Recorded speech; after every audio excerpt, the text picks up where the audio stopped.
Torej, gospod Krabonja, čestitke ob nazivu Večerova osebnost Štajerske 2017.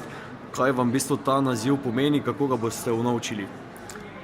Najprej hvala za čestitke. Zdaj vnovčil.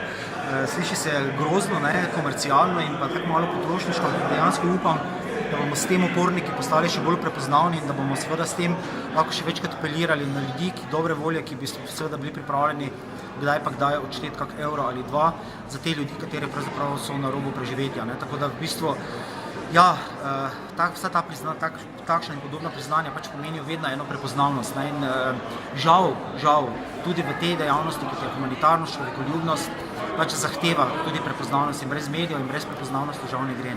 Izbrali so vas Večerovi bralci. Je to dokaz, da ljudje opazijo, kaj vse svojo ekipo in vi naredite za dobrobit Maribora in okolice? Ja, s to razliko, da jaz nimam tega občutka, da jaz kaj Mariboru dodajam. Se pravi, vidim, da ogromno drugih ljudi za mesto naredi mnogo več.